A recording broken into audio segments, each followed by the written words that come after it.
NLEX Road Warriors sakaling pumayag na i-trade si Robert Bullock, pero hindi sa SMB, kundi sa Magnolia Hotshots. Mas gusto ng NLEX yung trade package ng Magnolia kaysa sa SMB na puro matatanda at maliit na pick habang ang Magnolia ay mga batang asset, sakto sa rebuild plan ng NLEX. Trade package, Lastimosa plus James Laput plus second pick for Robert Bullock. Mas fair na to versus nung SMB package. Magnolia gives Jerem Lastimosa na may potential mag-star. Habang si James Laput local bigman na kulang sa NLEX. Second round pick na pang draft asset pa rin. Pang-develop ng role player. NLEX gives Robert Bullock na nasa prime at clutch player.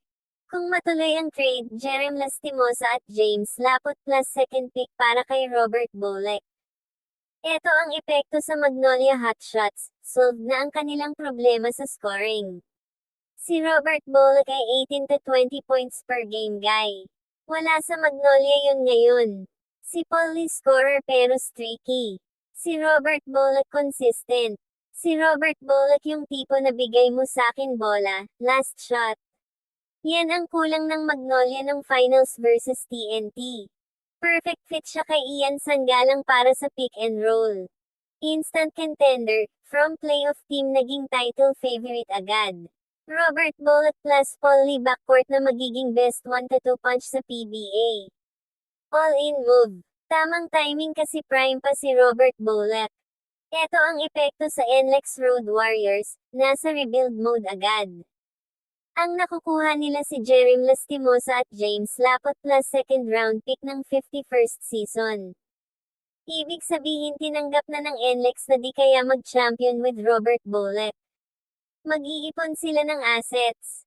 Solved na ang kanilang solid point guard, since may LJ Gonzalez na sila na pang backup point guard kay Jerem Lastimosa na magiging primary point guard nila, si James Laput need nila yan bilang kanilang center. Malaki ang sahod ni Robert Bullock. Makakatipid ang NLEX, pwede pa sila kumuha ng import or dalawang role players. Ang NLEX din naman nag-semis with Robert Bullock last 3 years. Baka mas gumanda palaro nila kasi team ball na. Hindi pang champion yung return, pero tama decision kung rebuild talaga. Epekto sa PBA landscape. Sa Magnolia, magiging top 3 team agad sila. Pag pumayag NLEX dito, ibig sabihin open na sila mag-trade ng ibang stars. Si Kevin Alas baka next na. Pag Magnolia ka, pipirma ka dito ng walang pag-iisip. Kulang sila sa scorer at clutch player. Si Robert Bullock ang sagot doon. Pag NLEX ka, masakit pero necessary. Di gumagana yung Robert Bullock team. Mag-rebuild ka na lang at mag-ipon ng bata. Pag nangyari ang Magnolia ang mas malakas na magiging contender.